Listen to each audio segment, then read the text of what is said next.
आज की चर्चा का विषय बहुत खास विषय है। जैसे कि आप सब जानते हैं, मैं जानता हूं कि हिंदू धर्म को खत्म करने के लिए, सनातन धर्म को खत्म करने के लिए बार बार, एक बार नहीं, दो बार नहीं, सैकड़ों हजारों बार कोशिशें होती रही हैं, हो रही हैं और आगे भी होती रहेंगी।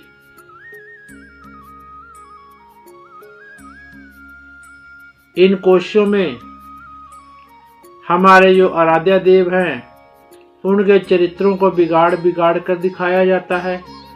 हिंदू धर्म की बुराइयों को उघेड़ उघेड़ कर दिखाया जाता है। इन्हीं कोशिशों में एक कोशिश हमेशा मेरी नजर में रहती थी कि लोग ऐसा क्यों बोलते हैं। आप लोगों ने देखा होगा ना कि जब भी दशहरा, दिवाली वगैरह हमारे त्योहार आते हैं तो भगवान राम के खिलाफ एक खास प्रकार का एजेंडा चलाया जाता है। ये एजेंडा चलाने वाले लोग दशहरे के दिन ही एक नए नाम से विजयदशमी मनाएंगे। ये एजेंडे चलाने वाले लोग हिंदू धर्मों के दिनों पर ही नए नए स्वांग रच के, नए नए ढोंग रच के, नए नए त्योहारों का गठन करके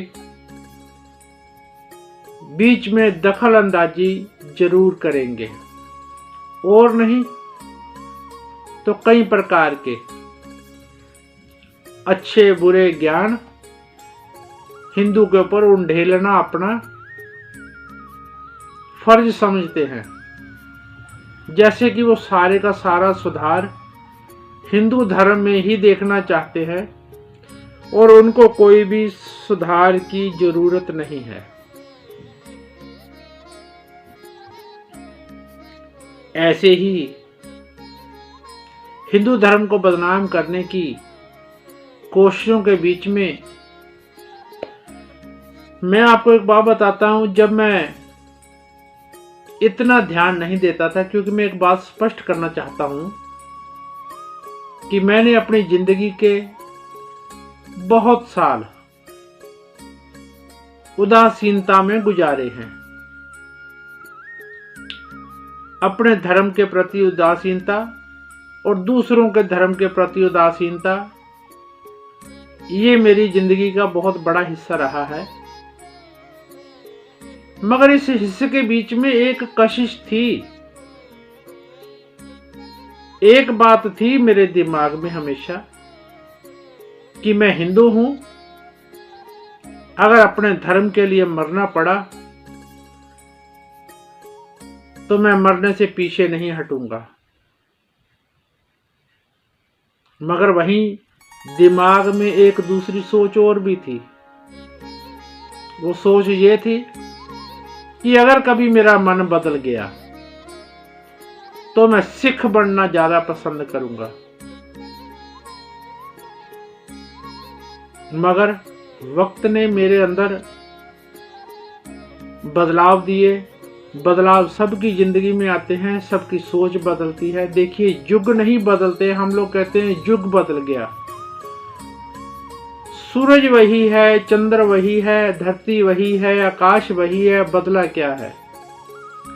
बदला है तो सिर्फ इंसान की सोच बदली है। सोच के साथ ही उस समय का जो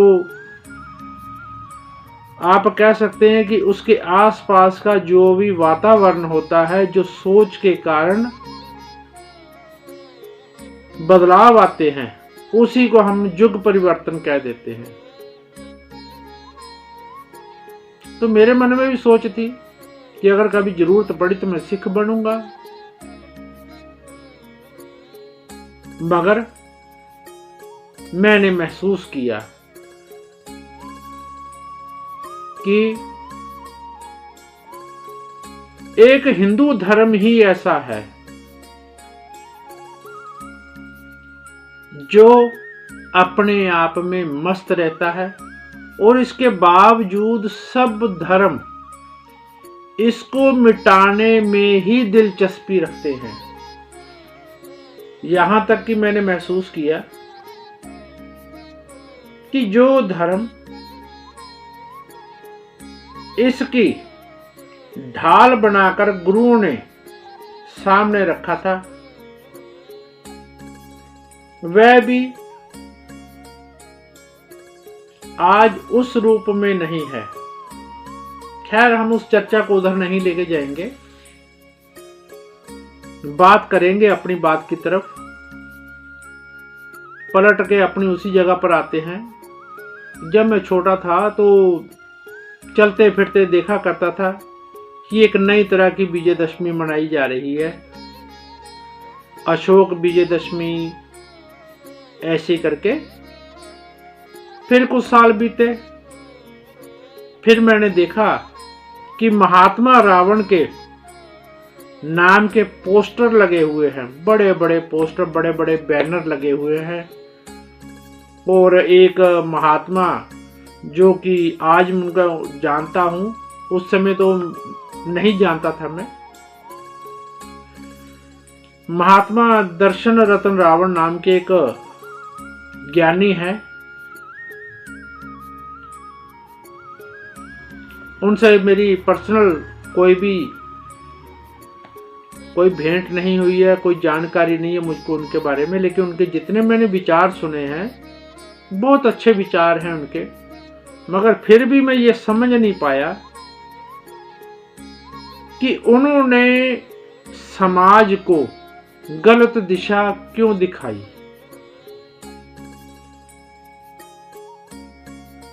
मेरी आज की चर्चा का विषय भी यही है कि सब बातें मंजूर हैं, मगर जब हम अपने ही लोगों को भटकते हुए देखते हैं तब ज्यादा तकलीफ होती है। अभी इसी दशहरे में रेशम सिंह अनमोल नाम के एक गायक हैं, एक सिंगर है, पंजाबी सिंगर है। उन्होंने रावण की तारीफ में बहुत कुछ बोला। लीजिए आप 1 मिनट का इस वीडियो को देखिए। क्योंकि जे दुनिया तो सब तो वध पढ़े लिखे एजुकेटेड इंसान की गल करिए तो सामने खड़ा है चारों वेद जिहदे याद सी, पर जदों इंसान की ईगो ओदी मैं कई बारी ओदे सारे गुणां नूं ढक दिंदी है।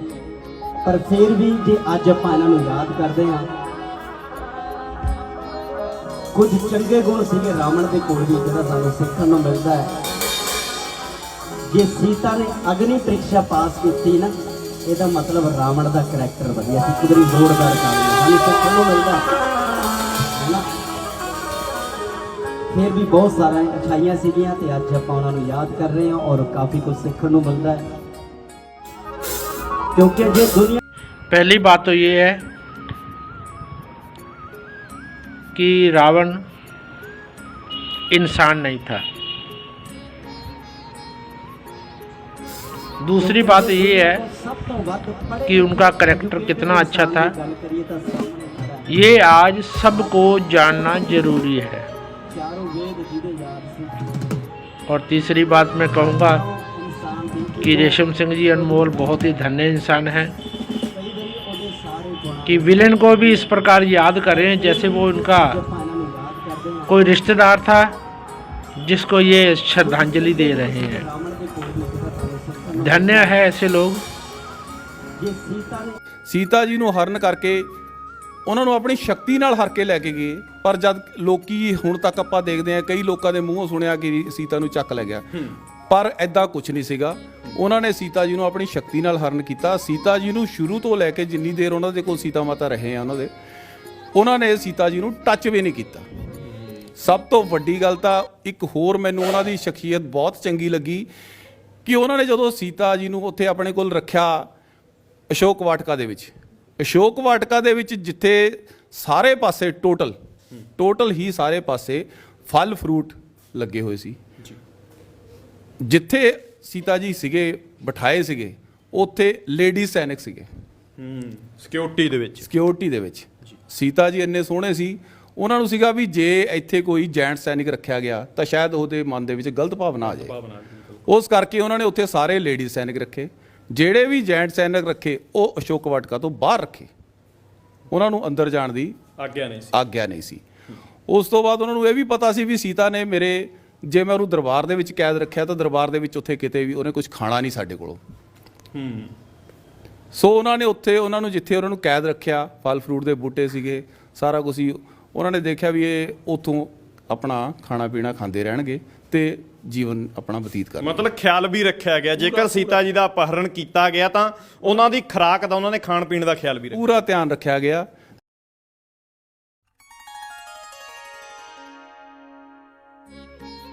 अब एक बात मैं आपसे पूछता हूं, अगर रावण इतना ही बड़ा सूरमा था तो राम और लक्ष्मण की गैर हाजिरी में ही सीता जी को क्यों उठा के लेके आया?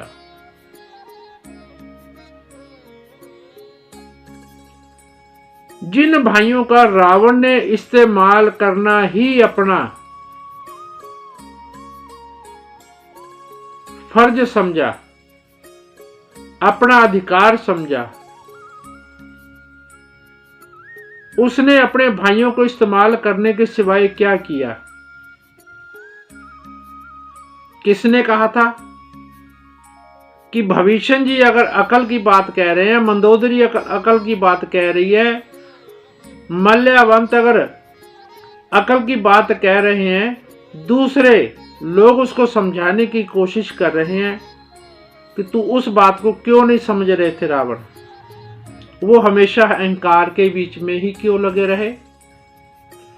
उन्होंने क्यों अब भविष्य को लात मार करके राज्यसभा से बाहर निकाला? भला कोई भाई को ऐसे भी अपमानित करता है?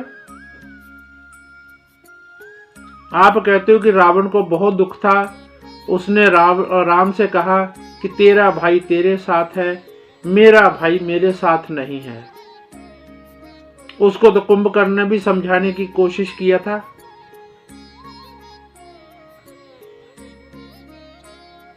क्या मिला? कुंभकर्ण ने अपने प्राण गंवा लिए।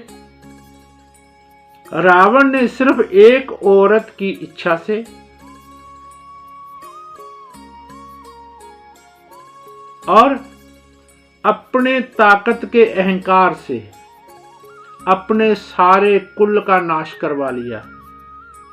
कहा जाता है कि रावण के 1 लाख पोता था और 1.25 लाख नाती था। इतना बड़ा परिवार था रावण का, मगर एक जिद कि मेरे जैसा कोई बलवान नहीं है, मैं जो चाहूं वो कर सकता हूं। अहंकार कभी किसी को छोड़ता नहीं है। फिर भी आपसे इतनी बात कहता हूं कि आपकी बातों का बाकी का जवाब फिर कभी दूंगा, मगर आज इस बात की चर्चा है हमारे पास कि रावण को महात्मा कहने वाले कौन लोग हैं और क्यों हैं, और हमने ये साबित करने की कोशिश किया है। हमने एक विचार रखने की कोशिश किया है, रावण और राम के मध्य में गुणों का जो भेद है उसको रखने की कोशिश किया है। भगवान राम अपने पिता के सम्मान के लिए जहां घर परिवार राजपाट सब छोड़ देते हैं, रावण अपने पिता को कहीं भी सम्मान देते हुए नजर नहीं आते हैं। राम ऋषि मुनियों साधु संतों की सेवा करना, उनसे मधुर वचन बोलना, उनकी रक्षा करना अपना धर्म समझते हैं। वहीं रावण साधु संतों को, जग पुरुषों को, ऋषि मुनियों को, देवताओं को, नागों गंधर्वों को, सबको दुख देने वाले हैं। राम देने में विश्वास करते हैं, चाहे वह स्नेह हो, चाहे अभेदान हो, चाहे रक्षा का वचन हो, चाहे कुछ और। रावण छीनने में विश्वास करते हैं।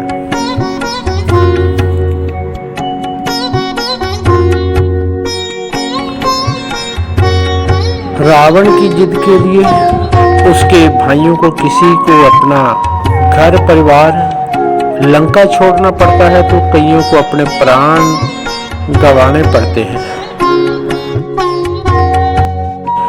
आप सोच सकते हैं उनके पास लंका कैसे आई, विमान कैसे आया। जो उनकी सैकड़ों पत्नियां हनुमान जी ने लंका में देखी, वह कहां से आई। रावण किसी भी प्रकार का छल कपट करने से परहेज नहीं करते हैं। लंका हथियाने से लेकर के मरीज को भेजना या काल नेमी को हनुमान जी को उलझाने के लिए नियुक्त करना, या युद्ध में भी मायावी छल कपट भरे युद्ध करना उनकी रग रग में है। वहीं दूसरी ओर भगवान श्री राम युद्ध में भी धर्म ढूंढते हैं। युद्ध में रावण के निहत्था होने पर वह उसके ऊपर वार नहीं करते हैं, अपितु हंसकर कहते हैं कि हे रावण, जाओ जाकर विश्राम करो, प्रातः फिर आकर मुझसे युद्ध करो। राम एक पत्नी व्रतधारी हैं। वह इस वचन को निभाने के लिए देवी वैष्णवी तक को भी स्वीकार नहीं करते हैं।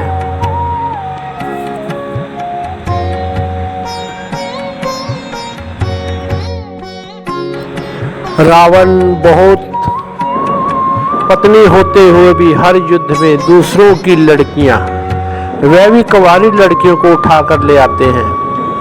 वह भला किस प्रकार के योद्धा हुए जो लड़कियों पर ही नजर रखते हैं। और सबसे बुरी बात, वह बलात्कारी है। रावण काम पिपासु होने के कारण अपनी पुत्र वधू तक को नहीं छोड़ते हैं। कुबेर जो कि उनके भाई हैं, उनके बेटे नल कुबेर की पत्नी अप्सरा रंभा, जो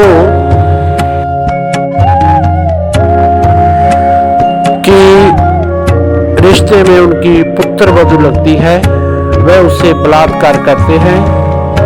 बदले में सर के 100 टुकड़े हो जाने का श्राप पाते हैं कि अगर रावण आज के बाद किसी औरत को उसकी इच्छा के बिना हाथ भी लगाते हैं तो उनके सर के 100 टुकड़े हो जाएंगे।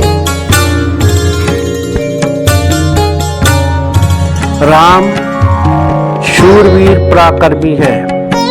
वह युद्ध में भी धर्म के साथ युद्ध लड़ना पसंद करते हैं। इसका उदाहरण है रावण जब राजा दशरथ जी का श्राद्ध कराने के लिए राम जी के पास आए, तो उस समय भगवान राम के पास बहुत मौका था रावण को बंदी बनाने का या उसको मारने का, मगर धन्य है वह राम, वह मुश्किल से मुश्किल स्थिति में धर्म का साथ नहीं छोड़ते हैं। वहीं दूसरी ओर रावण अपने हाथ में आया हुआ मौका नहीं छोड़ते हैं। राम तो राम, वह तो राम के दूत को भी सजा देने में पीछे नहीं रहते हैं। उसके लिए भी पहले कहते हैं कि इसको मार दो, मगर फिर सभासदों के द्वारा समझाए जाने पर कहते हैं कि इसकी पूंछ में आग लगा दो। राम ने पढ़ाई की तो सदा के लिए धर्म के रक्षक बन गए। रावण ने पढ़ाई की तो उनकी पढ़ाई भले राम से ज्यादा रही होगी। कहा जाता है कि उन्होंने 4 वेद, 6 शास्त्र, 18 पुराण पढ़े। मगर एक बात पूछना चाहेंगे कि उनकी पढ़ाई उनके किस काम आई? उन्होंने कोई अच्छा काम किया हो तो बताइए। इतनी पढ़ाई करके भी उनमें अच्छे बुरे को समझने का विवेक नहीं था। इतनी पढ़ाई भी उनके अहंकार को खत्म नहीं कर सकी। इतनी पढ़ाई भी उनको बलात्कारी होने से नहीं रोक सकी।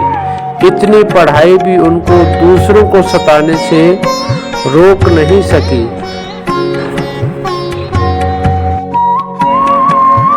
इतनी पढ़ाई भी उसके अपने बंधुओं पुत्रों के प्राणों को बचा नहीं सकी।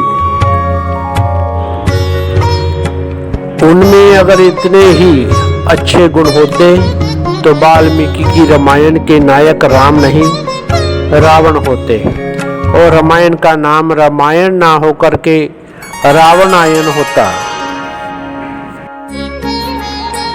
आप जो रावण को आइडियल बना करके इन नस्लों के सामने पेश कर रहे हो वह निश्चित ही घातक होगा, क्योंकि इतिहास गवाह है कि हम जिसको अच्छा बना करके पेश करते हैं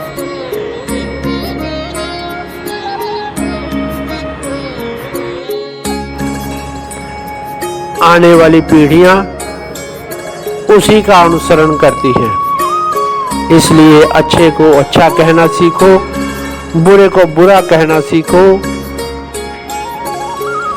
देश, धर्म और समाज को बांटने का काम बंद कर दो।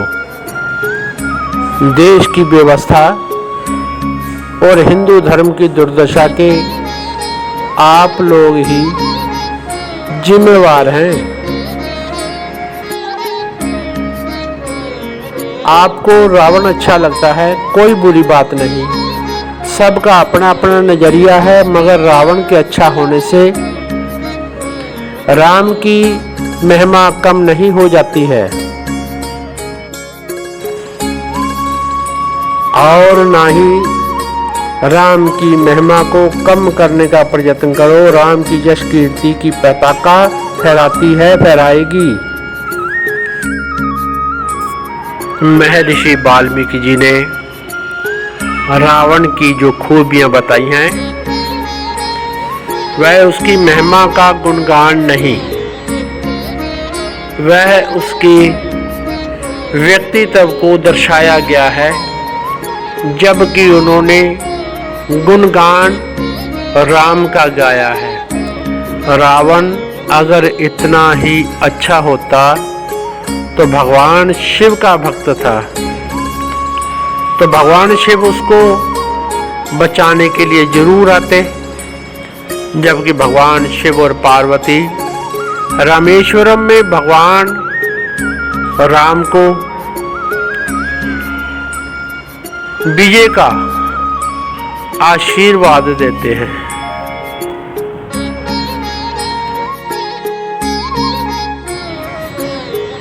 रावण ने अगर शिव तांडव स्तोत्र की रचना की है, भगवान राम ने भी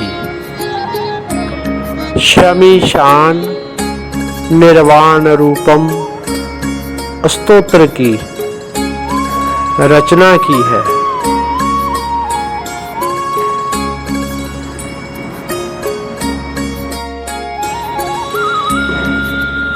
तुम्हारे दुनिया में आने से पहले दुनिया में लाखों समझदार आए और आकर चले गए। सत्य सत्य ही रहेगा। अर्थ का अनर्थ मत कीजिए। आने वाली पीढ़ियों को पथ भ्रष्ट करने का पाप अपने सर पर मत लीजिए।